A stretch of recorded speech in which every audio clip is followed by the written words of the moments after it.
चिंता संतान हंतारो यत्पादाम्बुजरेणव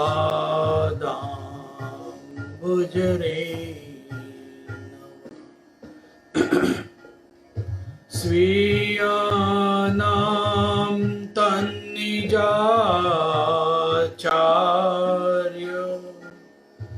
प्रणमामि मुहुर्मुहुः। यदनुग्रहतो जन्तु सर्वदुःखातिगो भवेत् तमं सर्वदा वन्दे श्रीमद्वल्लभनन्दन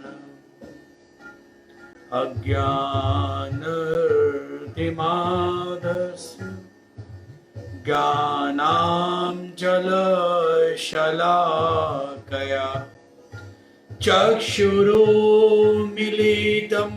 येन तस्मै श्री गुरुवे नमः। नमामि हृदये शेषे लीलाचिराब्धिशायिनं लक्ष्मी सहस्रलीलाभि सेव्यमानं कलानिधिम् चतुर्भिश्च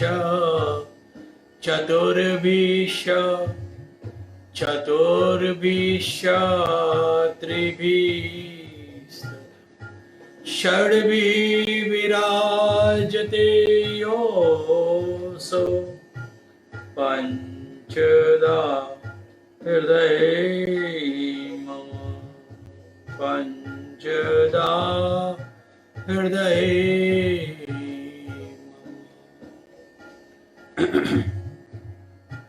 श्री बाल कृष्ण लाल की जय, श्री गिरिराज धरण की जय, श्री वल्लभाधीश की जय, श्री गुसाई जी परम दयाल की जय, श्री श्याम सुंदर श्री अमने महारानी की जय, श्री गोकुलनाथ प्यारे की जय।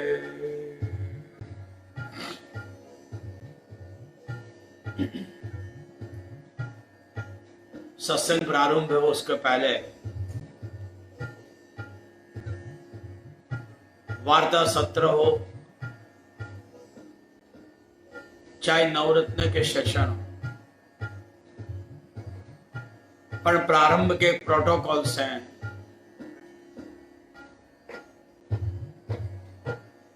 इस प्रोटोकॉल के अंतर्गत सर्वप्रथम हमारे बहुजी कीर्तन से प्रारंभ करेंगे। वर्षा काल ऋतु है, राग मल्हार, तो हमारे बहुजी कीर्तन का भी परिचय देंगे और उस परिचय के बाद सत्संग में हम प्रवेश करेंगे। तो आओ वैष्णव, हम सर्वप्रथम कीर्तन का लाभ लें। बाल कृष्ण लाल की जय। कीर्तन का बोल है, बीजते आए गए लाल माई सुरत मला।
बीजत आए के घर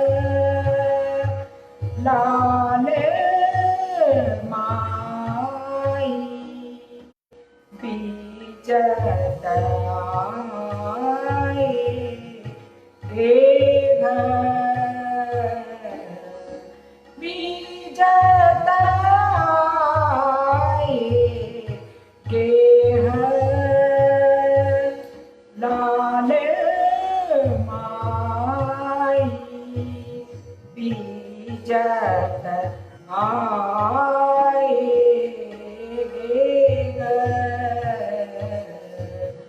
हाथ लकोटिया कामर कोई हाथ लकोटिया कामर कोई कुंदत कीच स्नेह कुंदत कीच स्नेह लाल माई बीजत आए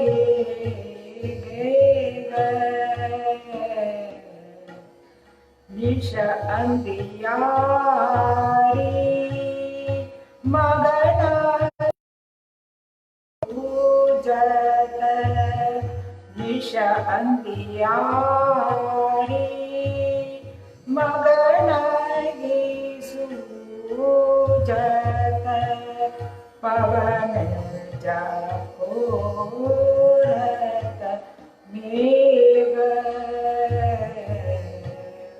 पवन जाकोरत मेघ सूरदास दामिनी के दाम के सूरदास दामिनी के दाम के देखिया सागरी देव देखिया सागरी देव लाल माई बीजत आए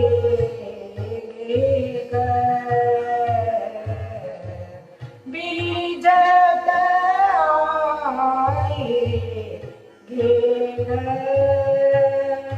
लाल माई बीजत आए बीजत आए बीजत आए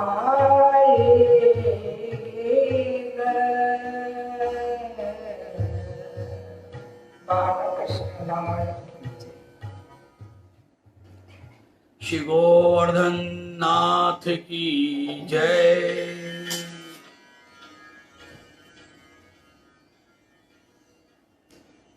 तो आओ वैष्णवों, हम सत्संग में प्रवेश करें। आषाढ़ वद एकादशी ब्रज मास के अनुसार श्रावण वद एकादशी,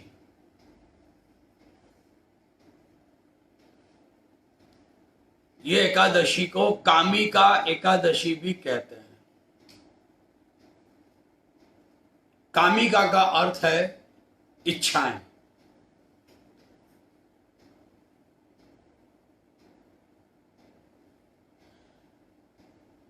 कामिका एकादशी कहने से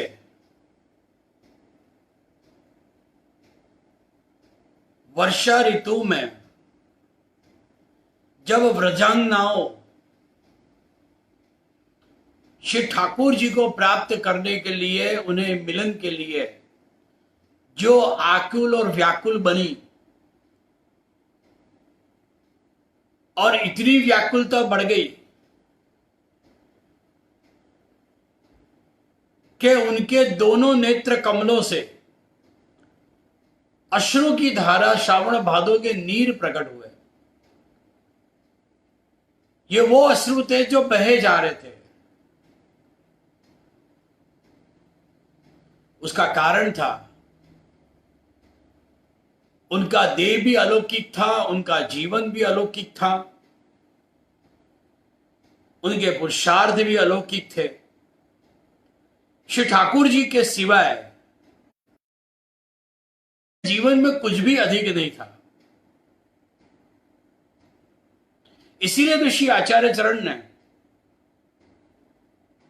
पुष्टि मार्ग के गुरु बताए कि ये जितनी गोपी जनों हैं, ये पुष्टि मार्ग के गुरु हैं, इनसे सीखना चाहिए।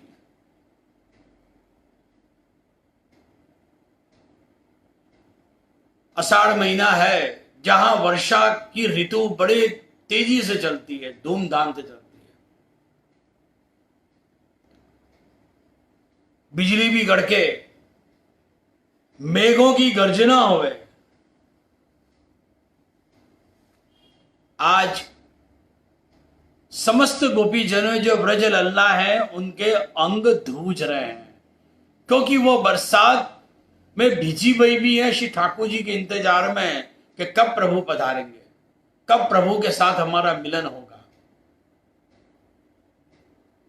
और कुछ मेघ की गर्जना की वजह से भी उनको धूजन छूट रही है, कपकपी छूट रही है।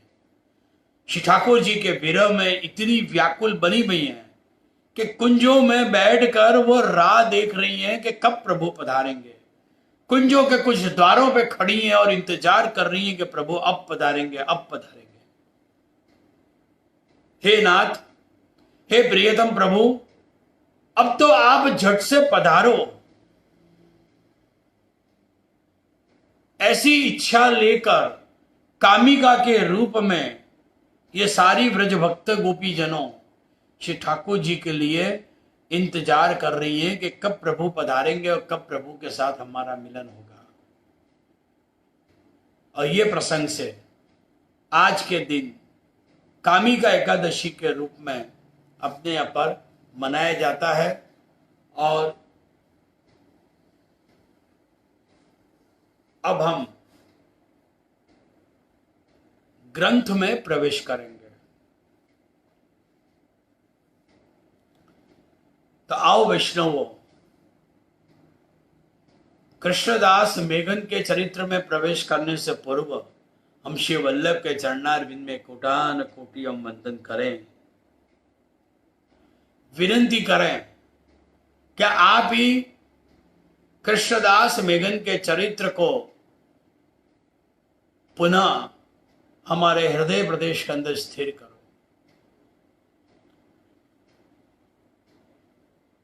तो पिछले सत्संग के अंदर हमने देखा कि काया चले वैसे छाया चले, कृष्णदास मेघन श्री वल्लभ के साथ साथ चलते। कृष्णदास मेघन के चरित्र से श्री महाप्रभु जी ने एक विवेक सिखाया कि कभी भी वैष्णव को प्रार्थना वृत्ति नहीं करनी,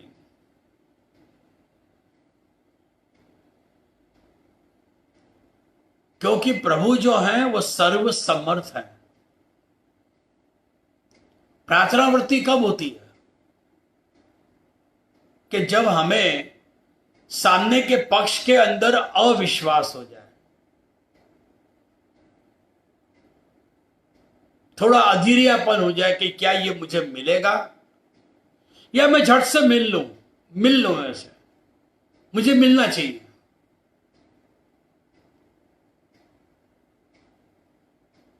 एक थोड़ा अधीरियापन और अविश्वास के कारण तुरंत हम प्रार्थना वृत्ति करते हैं। प्रार्थना वृत्ति का अर्थ है कि मांगने की वृत्ति।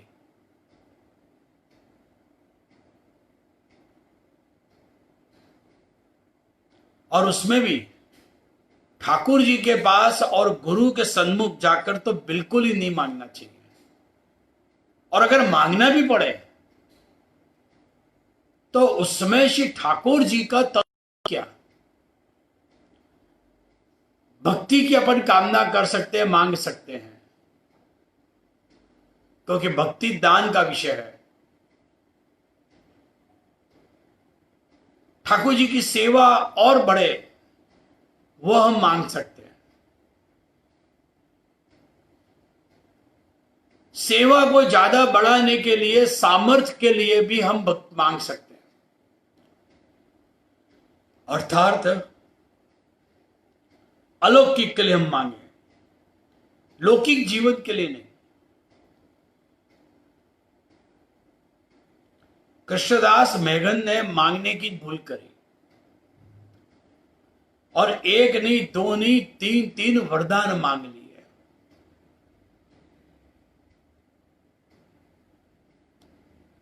और वो तीन वरदान मांगने के कारण, ज्यादा वरदान मांगने कारण या प्रार्थना वृत्ति करने कारण कृष्णदास मेघन का अधिकार घट गया।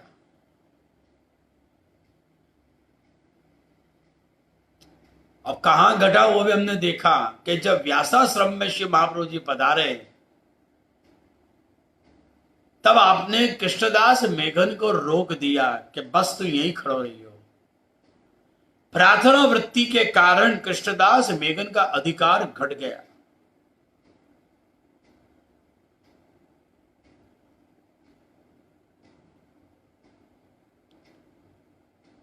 और दूसरी बात, क्या अगर श्री महाप्रभु जी या ठाकुर जी आज्ञा करें कछु मांग, तो हमारी परीक्षा ले रहे हैं, ये वैष्णव भाव आएगा। वैष्णव भाव से हम ये विचार करेंगे कि हमारे ठाकुर जी परीक्षा ले रहे हैं, इसलिए वैष्णव होगा सच्चा, वो नहीं मांगेगा।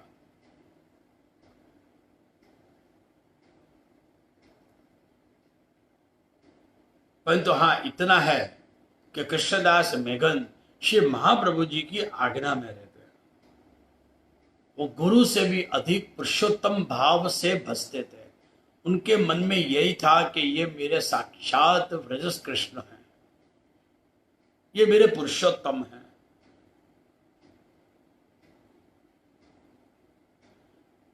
वो गुरु हैं। वो ज्ञान तो उनको अंत में जाके हुआ कि जब वो सौरम जी गए अपने गुरु से मिलने। परंतु इतना है कि कृष्णदास मेघन श्री वल्लभ के मन को पढ़ लेते थे। इसीलिए तो महाप्रभु जी का मनोरथ था कि ममरा श्री ठाकुर जी को अनुगामी पुरुषोत्तम को, तो तुरंत धान कटाने अर्धरात्रि को गए वो। और कितने निडर के हाथों में अग्नि ले ली, और अग्नि लेने के बाद उन्होंने प्रतीति करा दिया कि मेरे वल्लभ ही पुरुषोत्तम है, कृष्ण एवं, कृष्ण एवं, वस्तुतः कृष्ण एवं।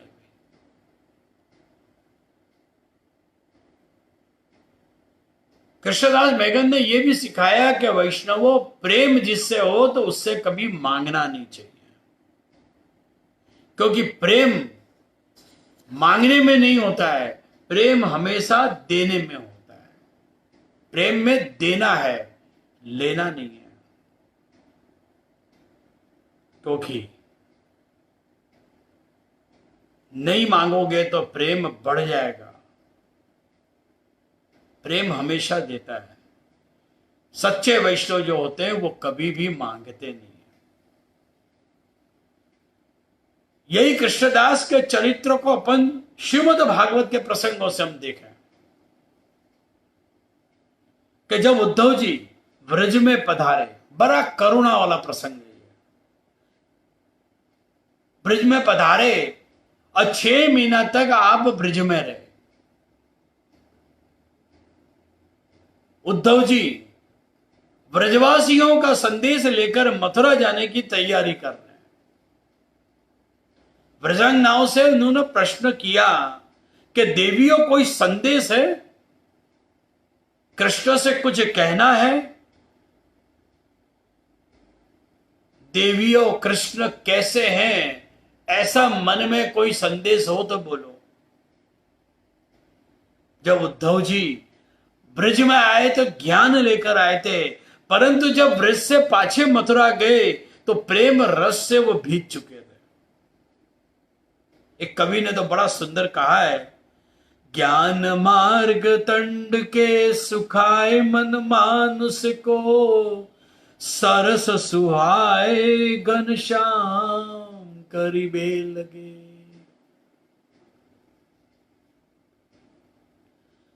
जिस प्रकार सूर्य से तपी हुई धरती, जो सूखी धरती है, बादल उसे भिजा देते हैं, और ऐसे भी अभी आषाढ़ श्रावण महीना चल रहा है, समग्र धरती भीग चुकी है। इसी प्रकार ज्ञान रूपी सूर्य द्वारा उद्धव जी भी आज सूक्ष्म बने हुए हैं, तपे हुए हैं, और प्रेम रूपी बादलों से भिजे हुए हैं, आर्द्र बने हैं। वो उद्धव जी कदम कदम पर ढगले पगले आंखों में आंसू ले सारी गोपियों को आज वो वंदन कर रहे हैं। उद्धव जी तो आए थे गुरु बनके, परंतु उद्धव जी गए गोपियों को गुरु बनाकर। आज उद्धव जी गुरु रूपी इन गोपी जनों के चरणों में आलोटी गए हैं, दंडवत कर रहे हैं। उनके जहां चरण पड़े हैं उन रजों को लेकर वो स्नान कर रहे हैं, आंखों में आंसू हैं, और कह रहे कि देवियों वंदे नंद ब्रज स्त्री नाम, पाद रेणु अभिष्ट स, यासाम हरि कथो गीतम पुनति भुंत्रेयम। हे गोपी जनों, आपके चरणारविंद के चरण रज कण को मैं वंदन करता हूं। ऐसा अधिकार नहीं है कि आपके चरण को मैं स्पर्श कर सकूं। बोलो व्रजंगनाओं, प्राणनाथ प्रभु को कोई संदेश देना है।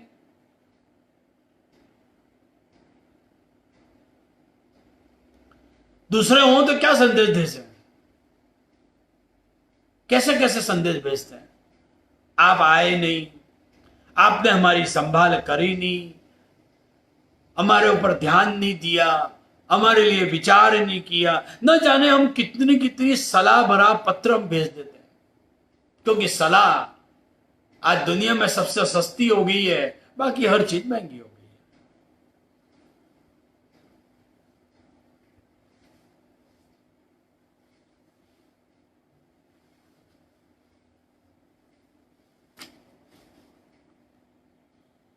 न जाने कितनी सारी खट्टी मीठी बातें लिख दें।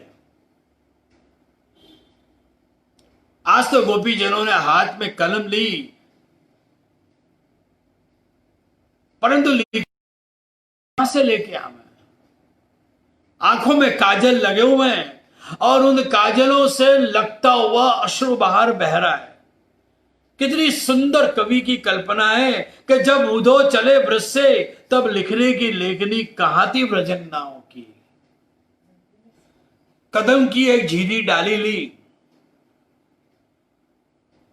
काजल से भरे आंसुओं में डुबो डुबो कर कृष्ण को पत्र लिखा। पत्र में क्या लिखा? मनसा व्रतृण्यसु कृष्ण पादाम्बुजास्याः। हे प्राणनाथ, हे श्याम सुंदर, हे व्रजाधिपति, हमारे पर इतनी कृपा करो कि हमारा मन, हमारी वाणी, हमारी काया आप में सदा खेले। आप हमारे रहो कि न रहो, पर जब तक भूतल ऊपर हम रहे, आपके ही बन के रहे। विचारों के प्रेम में कितना बड़ा ये भाव इन गोपी जनों के अंदर है, कि प्रेम कितना बड़ा, कि आप हमारे रहो कि न रहो, जब तक भूतल पर हम रहे तब आपके बन के रहे। यह प्रेम ने कभी भी मांगा नहीं। अरे दूसरी मांगनी तो न करी, पर आप दर्शन दो, ये भी उन्होंने कामना नहीं करी, उन्होंने मांगा नहीं। तुम आओ, तुम मिलो, सहयोग का सुख दो, ऐसी मांगनी पर इन गोपी जनों ने कृष्ण को नहीं करी। वैष्णवों, प्रेम में बड़ा कठिन है विरह भोगना। प्रेम में तो सतत झंकना होती है कि तू कभी आकर मिल। प्रेम तो वह है कि तुझे जब आना हो तब आना और जब मिलना हो तब मिल लेना। प्रेम में इतना ही मांगे कि जितना हम तेरे लिए तड़पते हैं इतना ही हम तड़पते रहें तेरे लिए। यही है प्रेम। प्रभु के पास कुछ ना मांगना। आज कृष्णदास मेघन को समझ आ गई कि यह पुष्टि मार्ग है, यह मार्ग तो पारा का मार्ग है। पुष्टि को वही समझ सकते हैं।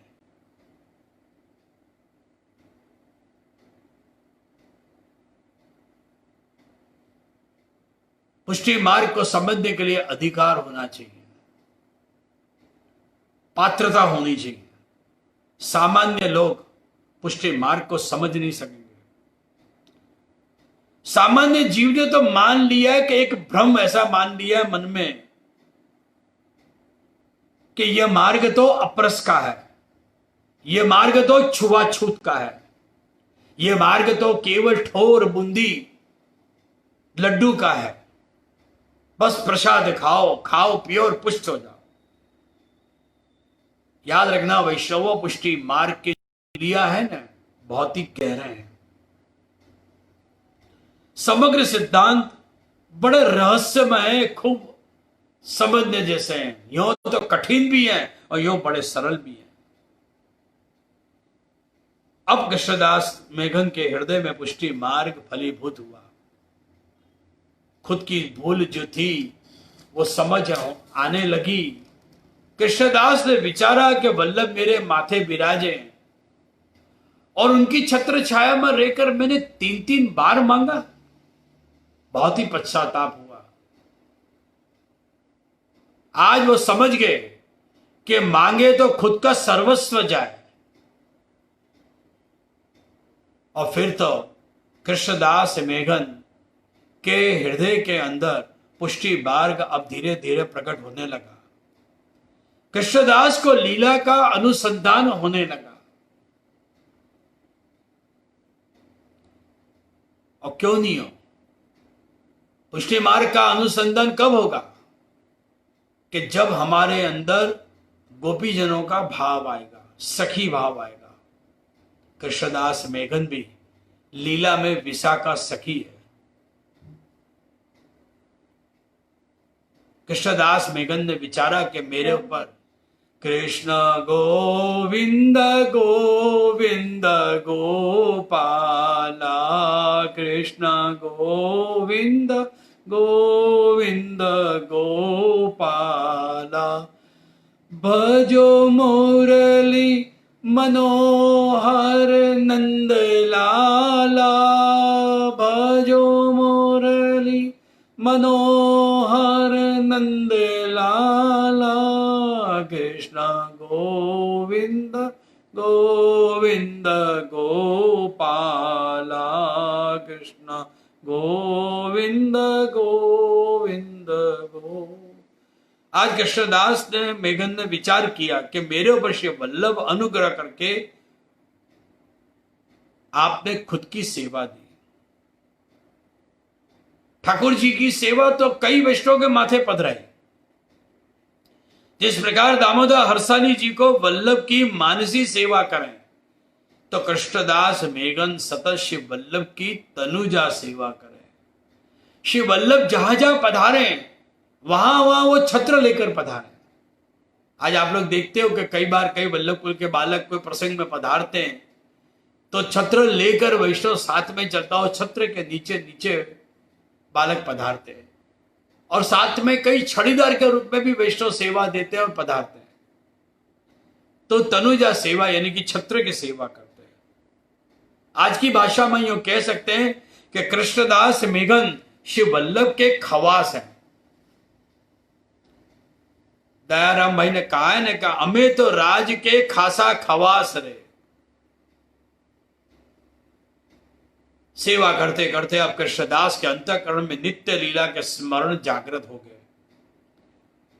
अब तो श्री ठाकुर जी और श्री वल्लभ दोनों कृष्णदास मेघन को अनुभव करा में, लेकिन जितना भी वो अनुभव कराते, कृष्णदास मेघन के पेट में वो बात पसती नहीं। उच्छलित रस था। अगर पेट में बात टिके नहीं तो उसे समझना कि उच्छलित रस का ये स्वरूप है। आज ज्यादातर वैष्णव के मन में उच्छलित रस है, पेट में बात टिकती नहीं है। वल्लभ के घर में कुछ हुआ,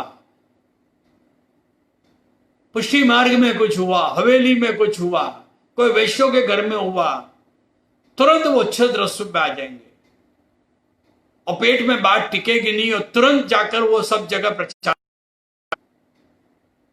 और जिसमें खास करके तो कोई बालक के घर के अंदर अगर जन्म हुआ है, कोई बालक का प्रागट्य हुआ है अथवा कोई लीला करके, तो उसके समाचार तुरंत फोन करके कह देंगे कि कृपानाथ फलाने फलाने महाराज श्री ऐसे बहुजी लीला करके।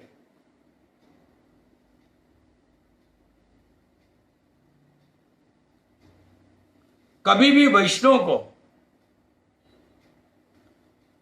कोई भी समाचार इस प्रकार के हों तो उनको देना नहीं चाहिए। क्यों दे? सत्संग की बात करो, सेवा की बात करो, सेवा की चर्चा करो। पुष्टि मार्ग के इतने सारे सिद्धांत हैं। श्री महाप्रभु जी ने 16 ग्रंथ के अंदर 2 ग्रंथ ऐसे जो स्तुति के, बाकी 14 ग्रंथ के अंदर आपने उपदेश दिए। तो वो उपदेश जो है वो समझने के लिए बालक के पास चर्चा करो या फोन करो। पर कभी भी जहां बालकों का लौकिक हो, वैष्णव का लौकिक है या कोई ऐसी घटना लौकिक घट गई, तो उसकी चर्चा किसी भी वैष्णव के साथ मत रखो, किसी भी बालक गुरुदेव के साथ मत करो। अपने पास सीमित रखो, उसको अपनी नॉलेज में रखो। पर कृष्णदास मेघन के चरित्र से समझना है कि वैष्णव को उच्छलित रस वाले स्वरूप में भी नहीं जाना। और कई बार ऐसा भी होता है कि अलौकिक बात ऐसी हो जाती है जो वैष्णव झेल ना सके।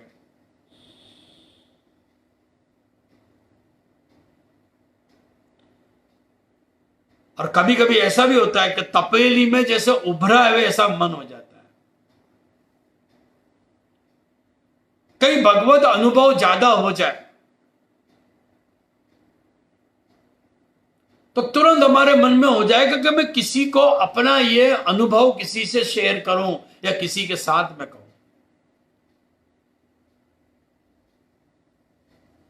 और जितना भी सानुभाव श्री ठाकुर जी ने जताया वो सब जाकर वैष्णव से जाके कह दें। ठाकुर जी भी कहें कि ले, मैं तेरे को अपना समझ के सब कुछ बता रहा हूं, सब अनुभव करा रहा हूं, मेरी लीला में तुझे ओत प्रोत बना रहा हूं, तुझे आनंद का दान कर रहा हूं, रस का अनुभव करा रहा हूं। और तू जाके सब जगह के अनधिकारी लोगों के पास जाकर,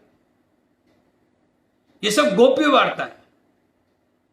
और ये सारी गोप्य वार्ताओं को उसे अपने अंतःकरण के अंदर भंडारिया यानी कि संग्रह करके रख देना है।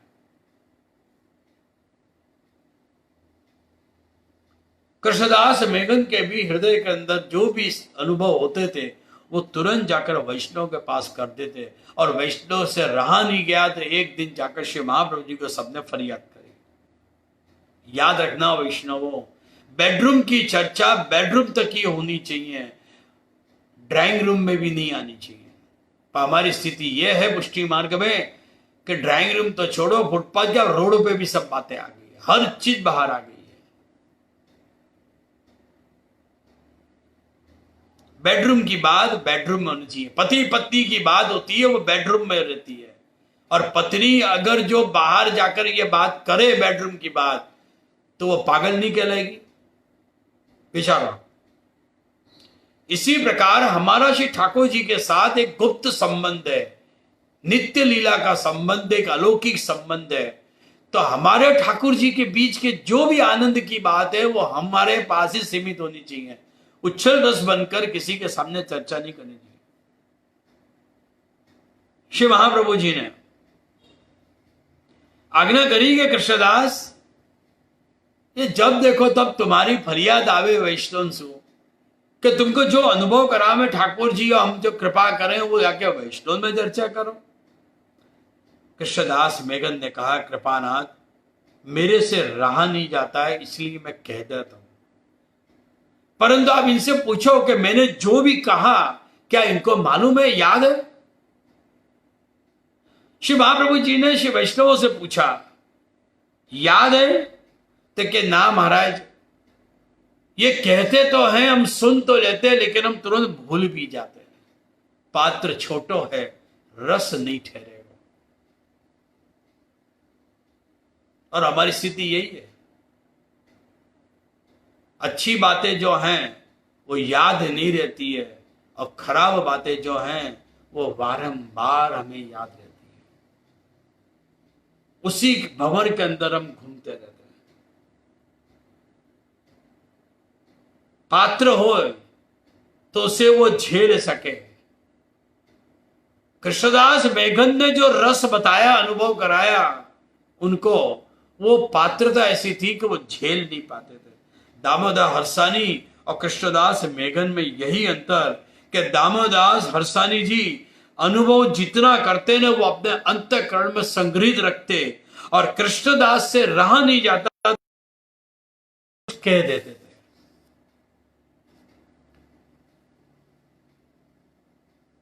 उसका कारण कि उच्छलित रस उनके अंतःकरण में था।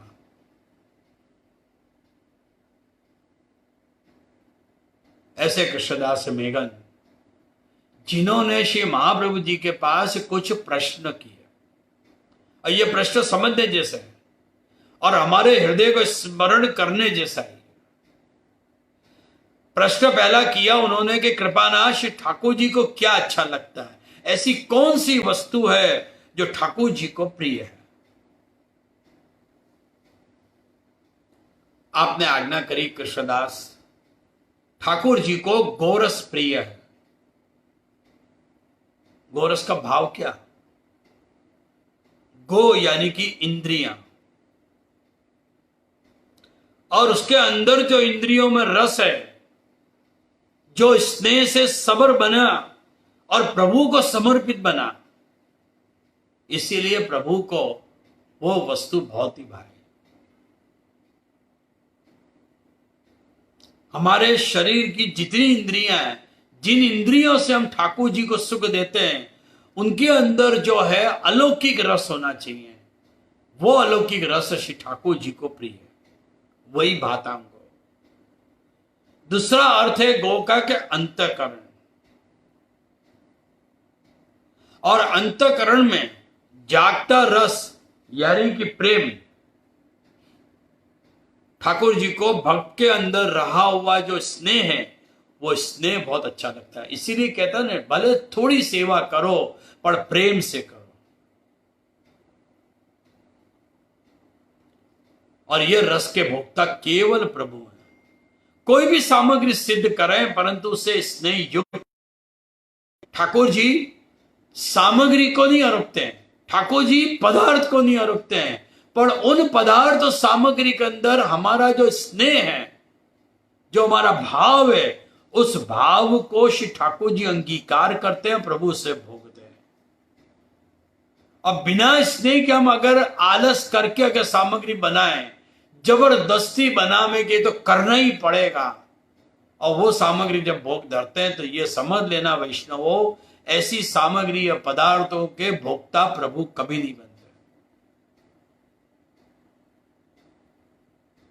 दूसरा प्रश्न किया कृष्णदास मेघन ने कि कृपानाथ, वैष्णव होकर श्री ठाकुर जी की लीला के भेद को नहीं समझते, आप समझाओ। आपसे ने आज्ञा करी, कृष्णदास जो विधि पूर्वक समर्पण हो जाए, जिस प्रकार से समर्पण बताया गया, कृष्ण सेवा सदा कार्य, अगर वो नहीं करेंगे तो ठाकुर जी को वो प्रिय नहीं है। ब्रह्म संबंध लेने के बाद, आत्मनिवेदित होने के बाद कृष्ण सेवा यानी कि अपने माते जो पुष्टि मार्ग की सेवा है, वो सेवा जरूर करनी चाहिए। सेवा करने के पीछे ही ब्रह्म संबंध की दीक्षा ली जाती है। और अगर जिसको सेवा नहीं करनी है, उसे पुष्टि मार्ग में आना हो, तो केवल अष्टाक्षर मंत्र की दीक्षा लेकर वो प्रवेश करे।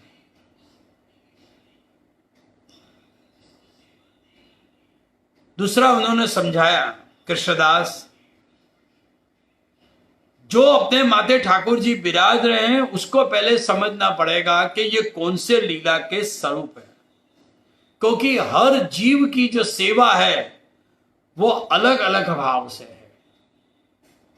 जिस प्रकार अलग अलग गोपीजनों ने अपनी अलग अलग निकुंजों के अंदर सेवा करी, उसी प्रकार समग्र वैष्णव सृष्टि भी अपने निकुंज के अंदर श्री ठाकुर जी को पधराकर अपने भाव से सर्वदा सर्वभावेन भजनियो व्रजाधिप, इस भाव से वो सेवा करे।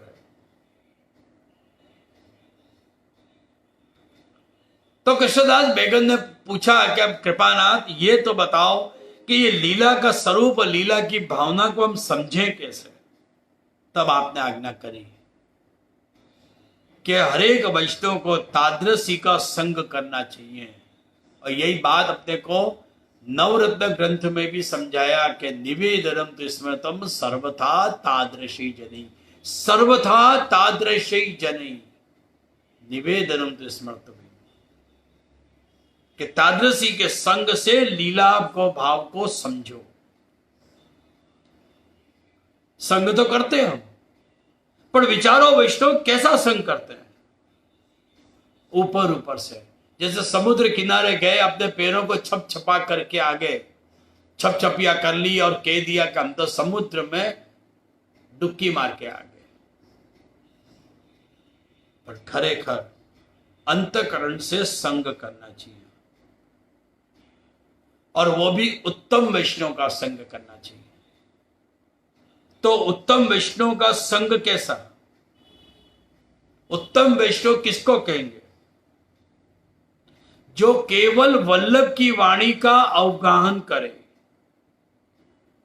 याद रखना, जो केवल वल्लभ की वाणी से पर दूसरी कोई वाणी बोलता ना हो, जो तुम्हें अलौकिक में ले जाए, लौकिक में ना ले जाए। दूसरा, जो श्री महाप्रभु जी के सिद्धांतों को अनुसरे, उस मार्ग पर चले।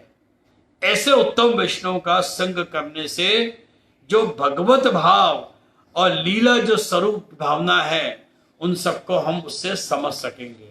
नहीं तो हमें समझने में समस्या होगी। इसीलिए द्वारकेश जी ने अपने 10 भव्य में आज्ञा करी कि भगवदी जानसो सत्संग अनुसरे। तो हमारे अष्ट सखाओं ने कहा कि आए मेरे नंदन नंदन के प्यारे। ये नंदन नंदन के प्यारे, नंदन नंदन शब्द का प्रयोग क्यों किया? क्योंकि वो भगवती शिव वल्लभ की वाणी का अवगान करे और वल्लभ के सिद्धांतों को अनुसरे। भाव समझकर सेवा करें, तब श्री ठाकुर जी सर्वलीला के स्वरूप का अनुभव करा। तीसरा क्वेश्चन किया कि ठाकुर जी को अप्रिय क्या है? श्री वल्लभ ने आज्ञा करी कि श्री ठाकुर जी को धुआं पसंद नहीं है।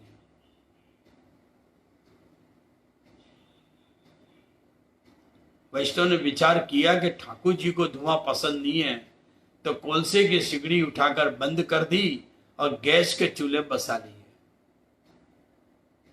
और विचार किया कि अब तो धुआं उठेगा नहीं और ठाकुर जी प्रसन्नता से विराजेंगे। श्री महाप्रभु जी कह रहे हैं कि ना वैष्णव, ये कौन से धुआं की बात कर रहा हूं? ये वो धुआं, क्लेश रूपी धुआं, क्लेश लेकर कभी श्री ठाकुर जी के सामने नहीं जाना चाहिए। उदास मन से कभी ठाकुर जी के सामने नहीं जाना चाहिए। चाहे कितनी भी समस्या क्यों ना आ जाए जीवन में, पर ठाकुर जी के सामने तो हंसते मुख ही जाना चाहिए। चाहे कोई भी समय का दौर चल रहा हो, अगर कुछ समस्या है मानसिक समस्या है तो उसको एकाग्र बनाने की कोशिश करनी, आर्थिक समस्या है तो अपनी कुछ कामना और इच्छाओं को घटा देना चाहिए, जरूरतों को कम कर देनी चाहिए। लेकिन इसका अर्थ यह नहीं कि हम क्लेश करते हुए उदास मुख से अपन ठाकुर जी के सामने जाएं, क्योंकि ठाकुर जी भी बाल स्वरूप से अपने घर में विराज रहे हैं। वो खिन्न बन जाएंगे, दुखी हो जाएंगे। श्री महाप्रभु जी को शायद फरियाद करते होंगे कि वल्लभ आपने ऐसे कैसे आपके सेवक के पास भेज दिया कि जो आखे दिन वो उदास ही रहता है, क्लेश में ही रहता है।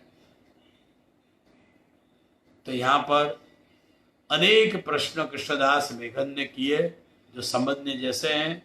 तो कृष्णदास मेघन के चरित्र को आत्मसात करें और उनके चरणारविंद में कोटान कोटि हम वंदन करें। बोलो श्री वल्लभाधीश की जय, श्री श्याम सुंदर श्री यमुनी महारानी की जय। कृष्ण गोविंद गोविंद गोपाला, कृष्ण गोविंद गोविंद गोपाला। भजो मुरली मनोहर नंद लाला, भजो मुरली मनोहर नंद लाला। कृष्ण गोविंद गोविंद गोपाला, कृष्ण गोविंद गोविंद गोपाला।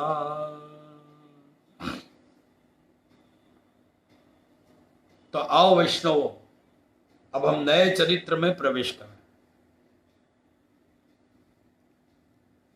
कड़ा गए, सौरम जी गए, अब थानेश्वर चला। जिस प्रकार कड़ा में श्री महाप्रभु जी के अनेक सेवक हैं, उसी प्रकार थानेश्वर में भी अनेक आपके सेवक हैं। ये थानेश्वर भी सरस्वती जी के पास एक गांव आया हुआ है और वहां पर जाकर गोविंदास भल्ला छत्री के हम दर्शन करें। श्री गोकुलनाथ जी ने गोविंदास भल्ला का परिचय कराया है। गोविंदास भल्ला को छत्री अहंकारी नाम से परिचय दिया।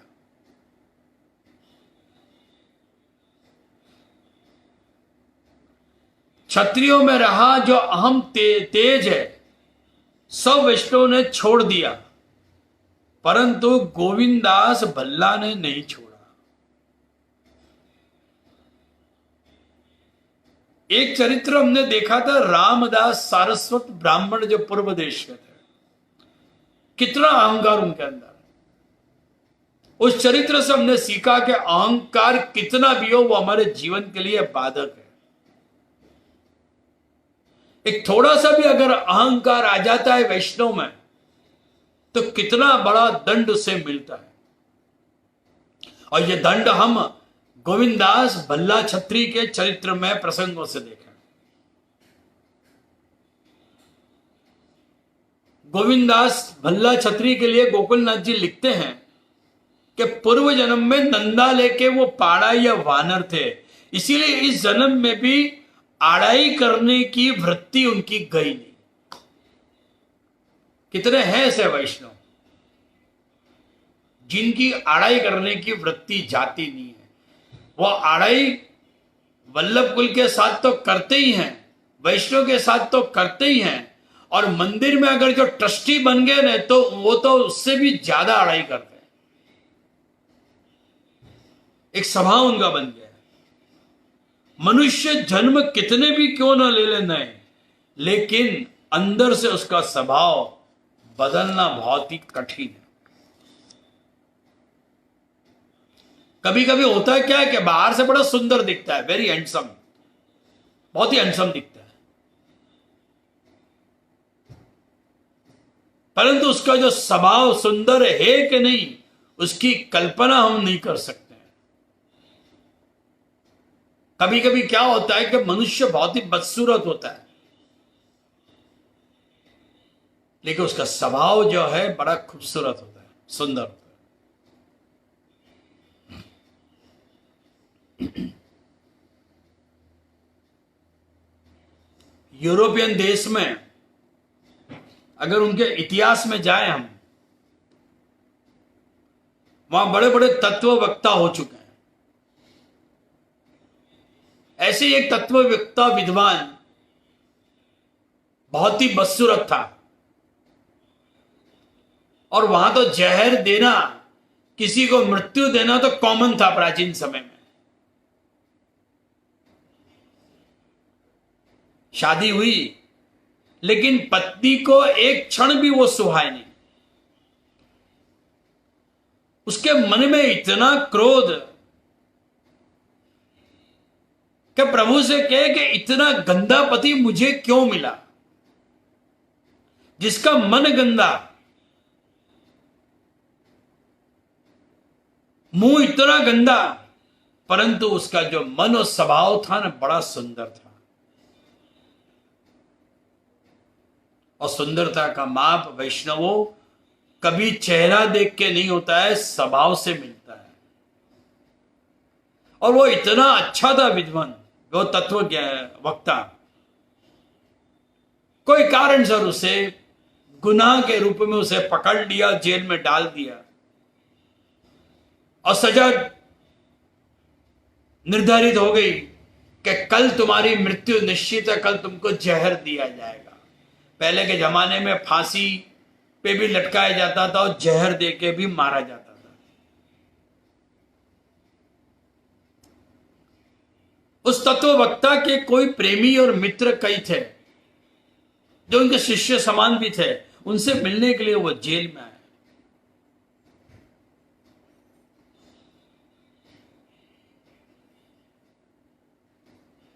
उस विद्वत के मित्र ने कहा कि देख, उसे समझाया कि तेरे बचाव का हम मार्ग लेके आए हैं, और तेरी व्यवस्था इस जेल से भगाने की हमने कर दी है।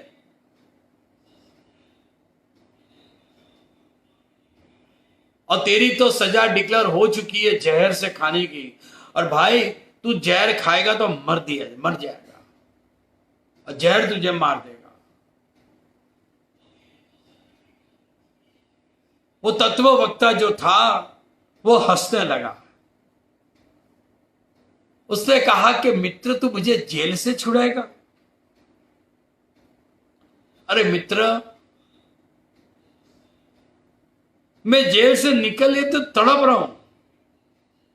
अरे ये शरीर रूपी जो जेल है उसमें मेरा घुट रहा हूं मैं तो।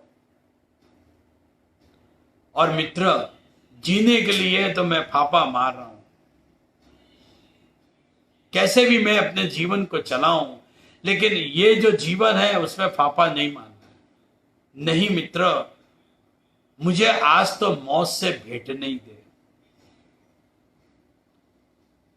नहीं गया, वो जेल से नहीं निकला।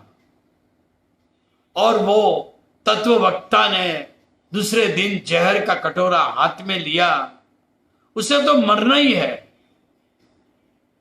परंतु स्थिति क्या होती है, जो मरते हैं ना, जो छेले समय आता है ना, तो वो व्यक्ति बेखबर होकर मरता है। जब मृत्यु उस पास में आती है ना, तब वो सेंस में नहीं रहता है। आज उसे मरना है, लेकिन बेखबर होकर मरे ऐसा नहीं, जागृत दशा में उसे मरना है। एक विद्वान ने तो बड़ा सुंदर इस पर टिप्पणी करी है कि हम जन्मते हैं तो अंधकार में, और मरते हैं तो भी अंधकार में। यानी मरते समय और जन्म लेते समय भी हम बेबान रहते हैं। बालक को क्या खबर कि वो जन्म ले रहा है संसार के अंदर। यहां वो तत्ववक्ता ने तो जहर का कटोरा पी लिया। धीरे धीरे अब मृत्यु उसके ऊपर चढ़ने लगी। पैर जवाब दे गए। उसने सोचा कि चलो कोई बात नहीं, पैर जवाब दे चुके हैं, अभी मेरे हाथ सलामत है, मेरी छाती सलामत है, और धीरे धीरे धीरे हाथ और छाती को भी मृत्यु ने अपने आगोश में ले लिया। तो भी वो जहर देने वाले के ऊपर वो तत्व व्यक्ति, वो विद्वान जो था, क्रोधित नहीं हुआ, उसे गुस्सा बिल्कुल नहीं आया, क्योंकि उसका कारण था कि उसका स्वभाव, यही सुंदरता का लक्षण है। और स्वभाव से व्यक्ति का परिचय होता है, और यह स्वभाव केवल इसी जन्म में हो ऐसा नहीं, अनंत जन्मों तक उसका अनुवर्तन होता है। श्री गोकुलनाथ जी ने अपने वचनामृत में बड़ी सुंदर एक बात कही।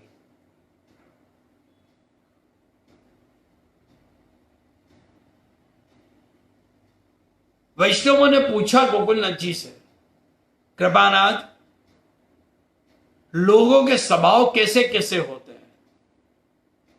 श्री गोकुलनाथ जी ने आज्ञा करी कि तो सुनो वैष्णवों, एक गांव में एक सेठ था जिसकी एक ही एक कन्या थी। उसका विवाह तय किया। ब्राह्मणों ने जाकर चारों दिशाओं में मुहूर्तियां तय कर ली है, निश्चय कर लिए, सगाई हो गई कन्या की। लेकिन अब संकोच यह हुआ कि कन्या मेरी एक है और मुहूर्त चार है, तो मैं शादी किससे करूं? प्राचीन समय में तो ऐसा था कि अगर वचन दे दिया तो शादी होनी जो होनी है। आजकल तो बनी बनाई शादियां भी टूट जाती, आजकल तो गुड़िया गुड़ियों के खेल हो गए। लव मेरे जैसे भी आज टिकते नहीं है, 4-6 महीने साल भर में सारे प्रेम रफा दफा हो जाते हैं। वारू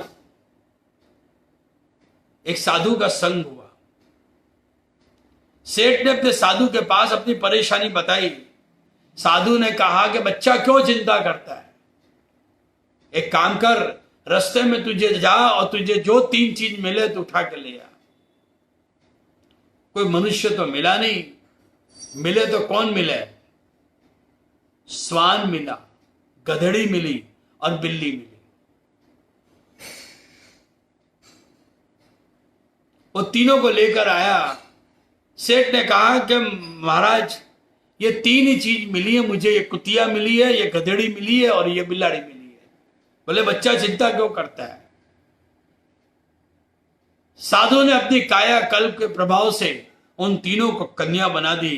हूबहू सेठ की जो कन्या थी उसके जैसी बना दी। अब एक नहीं 4-4 कन्या हो गई। अब उसके अंदर सेठ विचार में पड़ गया कि मेरी असली कौन और नकली कौन। फिर साधु के पास गया। उस संत ने कहा कि बच्चा क्यों चिंता करता है, स्वभाव से ही परिचय हो जाएगा। वारू चारों की शादी भई, चारों 4 दिशा में गई। ससुराल गई तो बाबा बाद में महीने 2 महीने के बाद अपने बच्चे को अपने माँ बाप के घर पे लाने के लिए जाते हैं। पहली कन्या के यहाँ गए।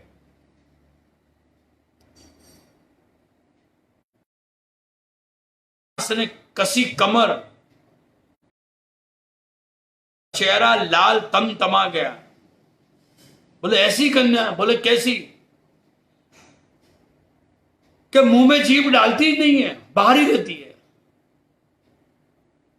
तो समझ गए कि पूर्व जन्म में कैसी थी वो? स्वान थी, यानी कुतिया थी वो। दूसरी कन्या क्या गए? जैसी कृष्ण, जैसी कृष्ण। जैसे ही उसने पूछा कि कैसे हो व्यवहार आप, समधन आप कैसे हो, तो क्या कपाल अच्छे हो, कोई शिक्षण नहीं है? बोले क्या हुआ? बोले घर में कुछ रखती नहीं है, दूध तो पहले पी जाती है। बहुत से लोग ऐसे हैं कि जिनको खुद की नहीं पड़ी है।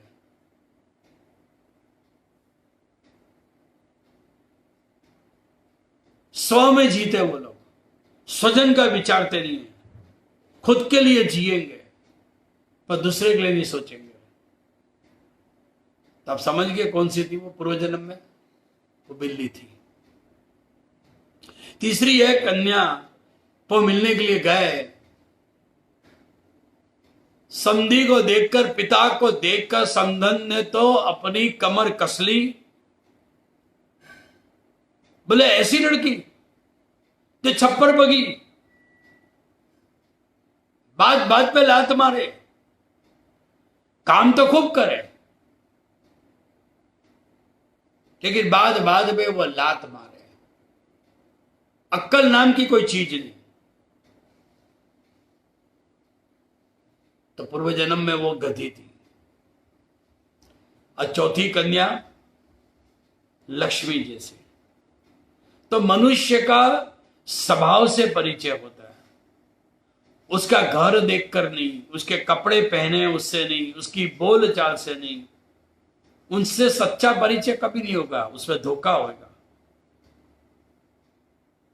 और जैसे जैसे हम साथ में रहेंगे ना, स्वभाव से अवगत होते चले जाएंगे और परिचय होगा। तो गोविंददास भल्ला भी पूर्व जन्म का स्वभाव लेकर इस जन्म में अवतरे। याद रखना वैष्णवों, अपने मरने से स्वभाव नहीं मरता है कभी। स्वभाव तो पूर्व स्वभाव जो है वो लेकर ही जगत में फिर से वो जन्म लेता है। हमारा भी जो आज स्वभाव है वो पूर्व जो स्वभाव जन्म का था वही स्वभाव लेकर हम आए। नहीं तो एक पिता की 4 संतान हो, सबके स्वभाव क्यों अलग अलग है। पिता अगर क्रोधित है तो एक बच्चा शांत भी है, एक बच्चा समझू भी है, एक बच्चा शायद क्लेश वाला भी हो सकता है, और एक बच्चा सम्मिश्रित भी हो सकता है। 5 उंगलियां हैं तो 5 उंगलियां एक जैसी क्यों नहीं है? कोई छोटी है, कोई बड़ी है, कोई जाड़ी है, कोई पतली है। यहां जितने भी आप लोग सुन रहे हो, सबके स्वभाव देखो, सबके अलग अलग हैं, सबके चेहरे भी अलग अलग हैं, सबके विचार जो है वो भी सब अलग अलग हैं। गोविंददास भल्ला का स्वभाव तामसी था, सिपाहीगिरी करते, थानेश्वर में हाकिम के पास रहते, 5-7 रुपया कमाते और काफी पैसा उन्होंने जमा कर दिया। पैसा इतना जमा हो गया कि तामसी स्वभाव को पोसने के लिए अब तक मिली। तामसी स्वभाव 2 रिश्ते पोसाता है।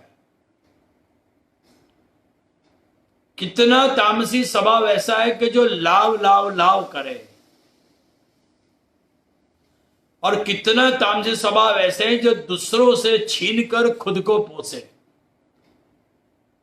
और कितना तामसी स्वभाव ऐसे हैं कि सब छोड़ दो, और छोड़ने में अहंकार को खुद को पोसे, अहंकार पोसे। अधिकार और अहंकार भावना दोनों का अनुभव तामसी स्वभाव में होता है। यह सब मुझे दे दो, वो लेने की भावना में अभिमान है, अधिकार की भावना है, और छोड़ने की भावना में अहंकार आता है कि मैंने सब छोड़ दिया। केवल लेने में तामसी नहीं, परंतु वैष्णवों छोड़ने वाला भी कितनी बार तामसी बनता है। मैंने कुछ किया कि मैंने कुछ छोड़ा है। जब तक स्वभाव में चित्त वृत्ति रहेगी तब तक चित्त तमोगुण छोड़ेगा नहीं।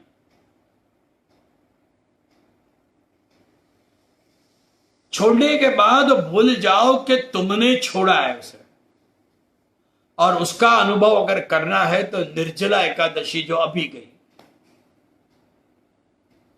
और निर्जला एकादशी जो लोग करते हैं, क्या जो निश्चय किया कि मुझे जल नहीं पीना है, उस दिन ऐसे लोगों का स्वभाव देखने जैसा होता है। उनसे बात करो तो वो चिढ़ जाएंगे।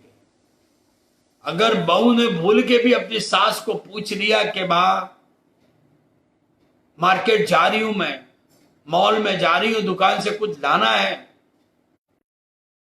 क्रोधित होकर कहेगी कि तुझे मालूम नहीं है कि आज मैंने निर्जला एकादशी रखी है और जानबूझकर तुम लोग मुझे परेशान कर रहे हो। कोई हम साधन करें, व्रत करें, उस दिन देखने लायक होता है कि दुर्वासा निश्चय आकर हमारे अंदर बैठ जाता है। तो ऐसे व्रत करने की और एकादशी करने की जरूरत क्या है?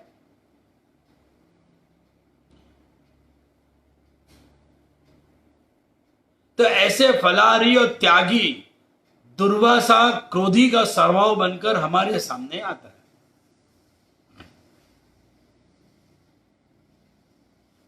तो छोड़ने का अभिमान कभी मनुष्य को क्रोधी भी बना देता है। और इसी प्रकार कुछ गोविंदास भल्ला का स्वभाव ही बना। शरण आए श्री वल्लभ के तामसी स्वभाव ऐसा कि घरवाली के साथ बने नहीं, इसीलिए उन्होंने समग्र कमाई भई संपत्ति, संग्रहित संपत्ति को श्री महाप्रभु जी के चरणों में रख दिया, परंतु श्री महाप्रभु जी ने उस संपत्ति को स्वीकारा नहीं। आपने आज्ञा करी कि गोविंद, ये संपत्ति के तुम 4 भाग करो। पहले भाग को श्री श्रीनाथ जी को भेंट करो। इसलिए तो अपने यहां जितनी भी संपत्ति कमाते हैं तो गुरु भेंट निकलती है। अपनी कमानी में से गुरु की भेंट और गुरु के माथे जो ठाकुर जी विराज रहे उनकी तपेली की भेंट, ये 2 भेंट तो वैष्णव निकालते ही है। चाहे वो वर्ष में एक बार निकाले कि चाहे महीने में एक बार निकाले।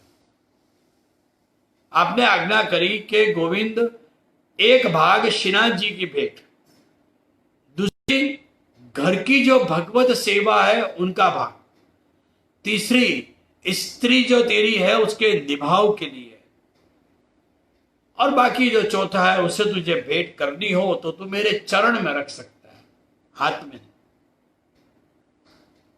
आवक के 4 भाग किए गोविंदास भल्ला ने। 1 भाग जो था वो लेकर वो महावन चले, और महावन में एक मथुराधीश का मंदिर है जो वहां के राजा ने बनवाया था। वहां जाकर उनकी वो सेवा करते, रोज 24 टका का उपयोग करते, खूब सामग्री बनाते, खूब बड़े बड़े भोग धरते ठाकुर जी को, और सब गांव के जितने भी लोग हैं, वैष्णव हैं, उनको प्रसाद के लिए आमंत्रण देते। और इस कारण से लोग वहां के महावन के उनकी वाहवाह करने लगे। और ये सब करने का भी कारण यही था कि गोविंदास भल्ला इच्छुक थे कि लोग मेरी वाहवाह करें। आजकल के वैष्णव भी ऐसे ही हैं कि जो अपनी वाहवाह करने के लिए उसे दिखाते हैं कि देखो हम ऐसी सेवा कर रहे हैं। मनोरथ कराएंगे तो क्या कहेंगे कि आ मारू मनोरथ छो, તમે આવજો। આજે આપણે મંદિરમાં મનોરથ રાખ્યો છે, તમે આવજો। मनोरथ कराएंगे, खुद तो परिवार के साथ आएंगे तो ठीक है, लेकिन अपने सगे संबंधी काका मामा चाचा चाची जितने भी हैं उन सबको लेके आएंगे। राजभोग का मनोरथ कराएंगे, पातल लिवाएंगे। सेवा तो करनी है, लेकिन आड़ है सेवा की और वाहवाह करने का उद्देश्य है। याद रखना वैष्णवों कि कोई भी धर्म कर्म प्रतिष्ठा कमाने के लिए होगा तो प्रभु कभी प्रसन्न नहीं होंगे। अपनी जात से पूछना कि कहीं हम ये जो कार्य कर रहे हैं वो प्रतिष्ठा के लिए तो नहीं कर रहे हैं। अंदर मन में हो जो धर्म कर्म करूं तो दुनिया में कहीं प्रतिष्ठा तो नहीं होगी मेरी। एक व्यक्ति था जो अपनी जात को पुजाने लगा, और उसी गांव के राजा के वहां पर एक चतुर व्यक्ति था, बहुत इंटेलिजेंट आदमी। उसने राजा से कहा कि देखो राजन, ये जो व्यक्ति है जो अपनी जात को पुजा रहा है बड़ा त्यागी बनता है, महात्मा बनता है, अपन इसकी परीक्षा लें। और परीक्षा लेने के लिए इनके जो घर है, आश्रम है, उनमें लोगों को जाने का बंद कर दो।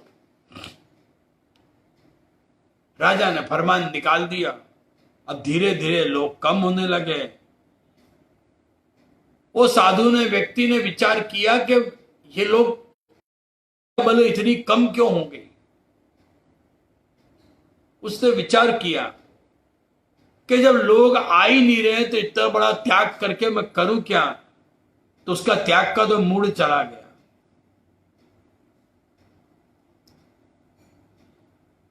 वो व्यक्ति ने विचार किया कि जब लोग दिख ही नहीं रहे हैं तो ऐसा त्याग क्यों करूं मैं। ऐसा त्याग तो उससे मुझे भारी पड़ेगा। जो छोड़ा था उसे उसने स्वीकारा। तो कितनी बार लोग हैं दुनिया में धर्म कर्म प्रतिष्ठा के लिए तो करते हैं, तो सावधान रहना चाहिए कि भगवत प्राप्ति में प्रतिष्ठा बीच में न आनी चाहिए।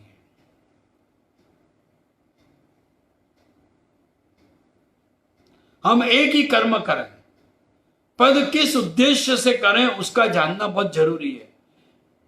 कितनी बार वैष्णव सेवा तो पधरा देते हैं, लेकिन बाजू वाले को देखकर ठाकुर जी की सेवा पधराते हैं। उसने ठाकुर जी को पुष्ट कराएं तो मैं भी पुष्ट कराऊं। उसने हिंडोला झुलाए हैं तो मैं भी हिंडोला झुलाऊं। उसने पन्ना झुलाया तो मैं भी झुलाऊं। उसने नन्मोत्सव किया तो मैं भी अपने घर में नन्मोत्सव करूं। वो सकड़ी भोग धरता है तो मैं भी सकड़ी भोग धरूं।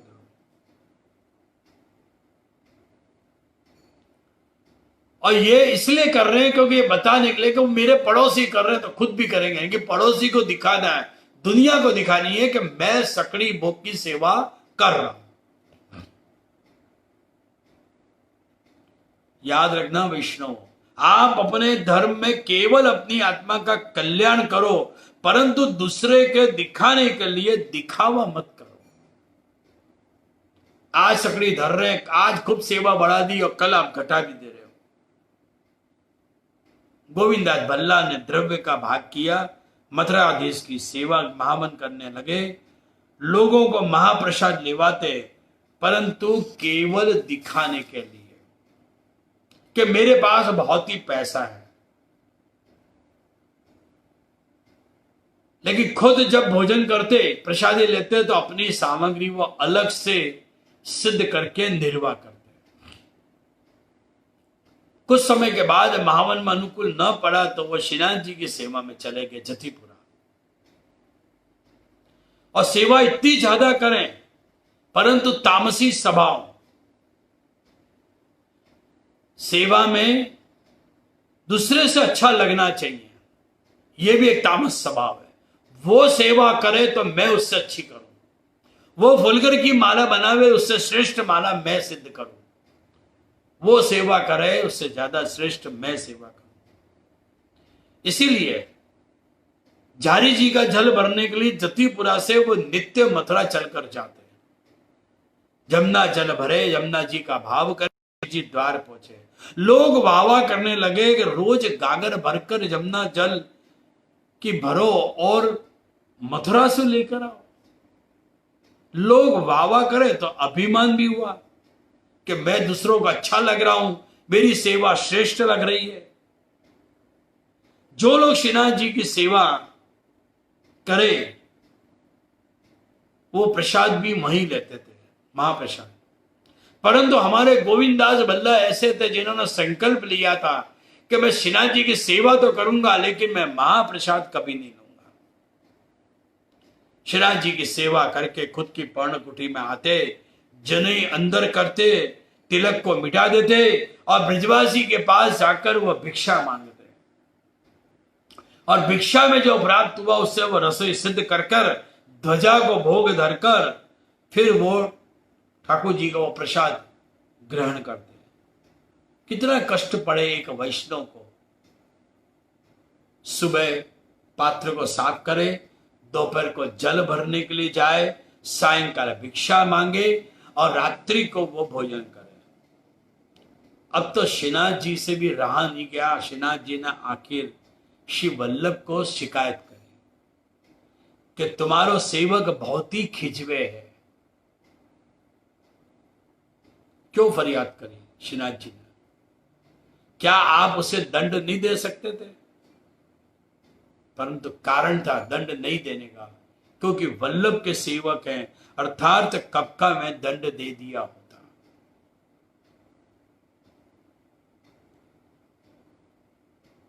श्रीनाथ जी ने आज्ञा करी कि वल्लभ आपका अनुग्रह है उसके ऊपर, नहीं तो कब उसको मैं शिक्षा दे देता। मैं श्रीनाथ जी ने ऐसा क्यों कहा कि तुम्हारा सेवक खींचता है मुझ पर, खींचवे छे। वो इसीलिए कहा कि मैं बड़ा हूं और दूसरे सब छोटे हैं, क्योंकि तामसी स्वभाव अपने को श्रेष्ठ बताने के लिए अपने को अपने उच्च स्थान पर रखा, बाकी सब छोटे हैं। और वल्लभ ऐसी भावना से मैं जहां विराजता हूं मंदिर में, वहां सबों ने दूरियां बना दी है।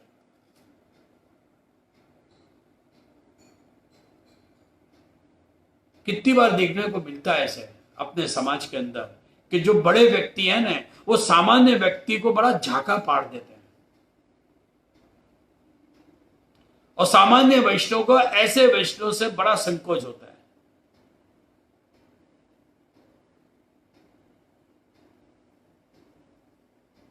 श्रीनाथ जी का प्रसाद नहीं लूंगा, ऐसी एक बड़े व्यक्ति जैसी भावना आ गई। श्रीनाथ जी की सेवा में गोविंददास वल्लभ खुद की जात को अभिमानी और अहंकारी मानकर बैठ गए। श्री महाप्रभु जी ने बुलाया और आज्ञा करी कि गोविंद चलो, श्रीनाथ जी के तू वहां पे प्रसादी नहीं ले पातल, मेरे यहां तो तू प्रसादी की पातल ले। विनंती करी कि प्रभु श्रीनाथ जी को तो प्रसाद यही सो नहीं लाऊं, क्योंकि वो देव द्रव्य है, इसीलिए मैं ना पाड़ी। यह सुनकर तो श्री महाप्रभु जी को बड़ा दुख हुआ। आज्ञा करी कि गोविंद श्री जी को प्रसाद में देव द्रव्य कहां से आयो। श्रीमद् भागवत के प्रसंग में जाए उद्धव जी के, तो उद्धव जी कह रहे हैं कि प्रभु आपकी प्रसादी से जीवन निर्वाह करूंगा मैं। सेवक को प्रसादी लेनी चाहिए, क्योंकि जो मंदिर के अंदर सेवा कर रहे हैं, सेवा दे रहे हैं, तो वहां प्रसादी लेने में कोई समस्या नहीं है। क्योंकि अगर वो वहां प्रसाद नहीं लेंगे तो कहां पे वो प्रसाद लेने जाएंगे। तो महाप्रभु जी आज्ञा करें कि ठीक है, तो एक काम कर गोविंद, श्रीनाथ जी को अगर प्रसाद नहीं ले सके तो तू मेरे यहां पर प्रसाद ले और मेरी सेवा तू कर, परंतु श्रीनाथ जी को तू नाराज नहीं कर। गोविंददास ने कहा कि आपकी तपेली का भी नहीं चलेगा, परंतु वल्लभ के घर का नहीं लेगा। और कहने को कहेंगे कि हम पौभाव यानी कि परम भगवती हैं, हमारा ती लेवाए, हमसे लेवाए नहीं ले सकते। विचार करो, वैष्णवों के सामने पक्ष को कितना दुख होता होगा कि वैष्णव होकर वैष्णव जो प्रसाद न ले, तो आसपास के वैष्णव और वल्लभ कुल को कितना दुख होगा, पारावार दुख होगा। ऐसे समय में महाप्रसाद लेने में कोई दिक्कत नहीं है, परंतु अपने को वो पभ कहलाएंगे कि नहीं लेंगे। हम बाजार जाएंगे, बाजार में जाके खाना खाए आएंगे, परंतु वो महाप्रसाद जो है वल्लभ के घर में या वैष्णव के घर में नहीं लेंगे। और ऊपर से कहेंगे क्या आपका घर का लेवा है। आज्ञा करें हम लोग कि वैष्णव तुम बैठ जाओ पातल पर, वैष्णव कहेगा कि महाराज सब आज्ञा करो, परंतु ये आज्ञा नहीं करो। ऐसे हट करें।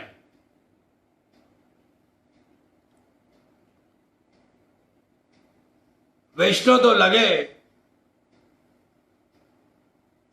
कई बार ऐसा लगता है कि इतने हठाग्रही वैष्णव हो जाते हैं तो ऐसा लगता है कि पुनः गोविंदास भल्ला का जन्म हुआ, फिर से वह अवतरे भूतल पर। श्री वल्लभ ने आज्ञा करी कि हमारी तपेली में दो, तो कह दिया कि मैं तो नहीं लूंगा।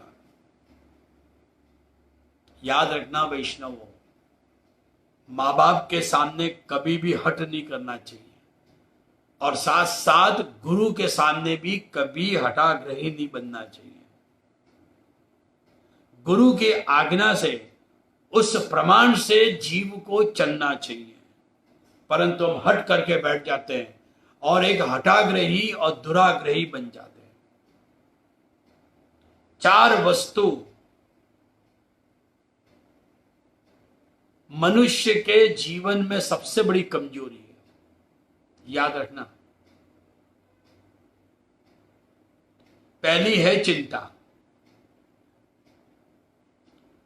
उसमें भी जागता उद्वेग, एक आदत पड़ गई है चिंता करने की हमें। एक उदाहरण ले हम, एक राज्य में एक सैनिक बंदूक उठाए चला जा रहा था, 5 मन की बंदूक, वजन उसका 5, कंधे पर रखकर वो चला जा रहा था। उस रास्ते में चलते चलते मार्ग पर एक खेडूत मिला, यानी किसान मिला, जो गाड़ा पर बैठ के जा रहा था। उसने विनती करी उस सैनिक से कि आओ सैनिक भाई, इस गाड़ा के अंदर बैठ जाओ। सिपाही ने कहा कि नहीं, मैं तो चलूंगा। ठीक है, आप चलो, लेकिन आपके जो कंधे पे जो वजन है 5 मन का, वो 5 मन का वजन आप इस गाड़ा पर रख दो। सिपाही ने कहा कि नहीं, वजन को उठाए बिना मैं जीवन में चल ही नहीं सकता हूं। जब तक मेरे कंधे पे भार है, भार से मैं चल सकता हूं। गाड़ी वाले ने कहा कि ठीक है, उठाओ भार। हमारा भी ऐसी स्थिति, हमारी चिंताओं का भार जब तक हम उठाएंगे नहीं, तब तक हम जीवन में चल नहीं सकते। मजा नहीं आती है, चिंता नहीं होगी तो दिन सुना लगेगा। और कभी कभी चिंता नहीं हो ना, तब विचार आवे कि आज कोई चिंता नहीं है, तो चलो खुद की चिंता नहीं है, कोई बात नहीं, अब गांव की चिंता कर लें, तो गांव की चिंता करने लगे। क्योंकि चिंता जब तक नहीं करेंगे ना, तब तक है ना भोजन पचता नहीं। चिंता करें, और जिसमें उद्वेग भी होता रहे, वो चिंता की भी पराकाष्ठा है। दयाराम भाई ने इसी संदर्भ में कहा है कि राग भरोसो राधा वर्णो, दया तू सिद्ध ने डरे। अरे ठाकुर जी का भरोसा रख कर रहो, ठाकुर जी सब करेंगे। क्यों हम सब डरते हैं, क्यों चिंता करते हैं? परंतु चिंता बिना हम जी नहीं सकते। इसीलिए चिंता और उद्वेग ये पहली हमारी कमजोरी है। दूसरी कमजोरी है दुराग्रह, हठाग्रह, खोटे खोटे आग्रह। यह तो करना ही पड़ेगा, यह तो चले ही नहीं। जिसमें लौकिक का आग्रह विशेष और अलौकिक का आग्रह, उसके सामने तो यानी कि लौकिक के सामने अलौकिक आग्रह तो ठंडा पड़ जाता है। और यह दुराग्रह के कारण भी मनुष्य दुखी होता है। रिटायरमेंट आ जाए, लेकिन 60 वर्ष की उम्र हो जाए, सफेद बाल आ चुके हैं, चेहरे पे झिल्लियां पड़ चुकी हैं, तब भी अपने व्यापार से और नौकरी से रिटायरमेंट नहीं लेना है। 60 वर्ष में अगर कंपनी ने रिटायरमेंट कर भी दिया तो दूसरी नौकरी ढूंढेंगे कि चलो 5 वर्ष और नौकरी कर लें। अरे पर भगवान ने 60 वर्ष की उम्र तक आपको नौकरी पे चलाया और अब समय आ गया थोड़ा भक्ति करने का, उसके बदले अभी भी हम रिटायरमेंट लेने की तैयारी नहीं है। उल्टा उसका आग्रह बढ़ जाता है, दुराग्रह बढ़ जाता है। बेटा सक्षम है, फिर भी बेटे के ऊपर भरोसा नहीं रखते हम कि व्यापार में कहीं नुकसान नहीं कर बैठे। दुकान पर तो जाएंगे और सलाह देते रहेंगे। घर में बहू आ जाए, समझदार है, विश्वास है, सद्गुणी है, तो भी सासू मां चाबी का जो जुड़ा है वो कभी उसे देने का आग्रह नहीं रखेगी, ना उसका मन बनाएगी सौंपने का। और यही लौकिक के दुराग्रह हमें दुखी कर दे। यह तो करना पड़े, शादी में जाने ही पड़े। ठाकुर जी का जो हो दूसरे के घर पे पधरा दो। अरे जब बेटा जा रहे हैं, बहू जा रही है, बच्चे जा रहे हैं, खुद रिटायरमेंट ले लो, उनको जाने दो। नहीं। और कभी कभी तो यहां तक दुराग्रह बढ़ जाता है, सायंकाल तो सेवा होगी नहीं हमसे संध्या काल में। क्यों? क्योंकि जो हॉस्पिटल में सगे और संबंधी हैं उनको देखने के लिए, हाय हेलो करने के लिए जाना पड़े। एक आदत पड़ गई। और कोई हॉस्पिटल में नहीं हो तो भी हॉस्पिटल के और बाहर रस्तों के हम चक्कर मारने चले जाते हैं। एक दुराग्रह है। 60 वर्ष की, 65 वर्ष की उम्र हो चुकी है, फिर भी जीभ का स्वाद नहीं जाता है। श्रीनाथ जी के दर्शन करने जाते हैं लोग वैष्णव, दिवाली के समय में, अन्नकूट के समय में, बड़े बड़े दिनों में। और सब होने के बाद जल्दी से घड़ियाल के कांटे को देखते हैं कि जल्दी जल्दी एक चटपटी रहती है कि चौपाटी पे कब जाए। बड़ा दुख होता है कि इतनी जल्दी अलौकिक स्वाद को भूल गए और लौकिक स्वाद के लिए खाने पीने में से ऊंचे ही नहीं आ रहे। एक दुराग्रह है। यात्रा करने जाते हैं, कितने विदेश के वैष्णव भी आते हैं। भाई इतना खर्चा करके आए हैं तो विदेश यात्रा करके, बैठक यात्रा करके कहीं ना कहीं हम साइट सीन जरूर जाएं। बैठक तो करेंगे लेकिन बैठक के साथ कुछ आउटिंग भी होनी चाहिए। बैठक यात्रा 10 दिन की है और रिसोर्ट में जाकर 12 दिन का आनंद अलग से लेंगे। अरे कई बैठक करी, जारी चढ़ स्पर्श के बाद सन्मुख हुए, फिर भी हमारे जीवन से इतना दुराग्रह कि वो घूमने की जो है वो क्रम कम नहीं हुआ, छूटा नहीं। तो दुखी नहीं होंगे तो और क्या होंगे? लौकिक में मानने का दुराग्रह ही हमें दुखी बनाता है। इसी प्रकार सत्संग भी हम अपनी अनुकूलता से करेंगे। नहीं ये समय ठीक रहेगा, नहीं वो समय ठीक रहेगा, जे अपन ये समय नहीं, अपन ये दिन नहीं, अपन शनिवार नहीं, अपन रविवार को करें जे तो कैसा रहेगा। हम चालू दिन में नहीं कर सकते, जे शनिवार छुट्टी का दिन रहेगा। रात्रि 8 बजे नहीं, हम 6 बजे करेंगे, 6:30 बजे करेंगे। एक दुराग्रह। सत्संग भी हम अपनी अनुकूलता से करेंगे। ऐसा मानते हैं कि जब हम फ्री रहें तब हम सत्संग करें, और परिणाम वह सत्संग हमें फलीभूत कभी नहीं होता है। ऐसे ही तीसरा है अधिराई, एक अविश्वास। समय हो रहा है, हम यहीं पर ही विश्राम दें, क्योंकि एक अधिराई, अविश्वास और साथ में अस्थिरता, ये 4 कमजोरी के साथ हम चलते हैं जीवन में। बड़ा सुंदर समझने जैसा है। तो 2 हमने समझ लिया, 2 बाकी है।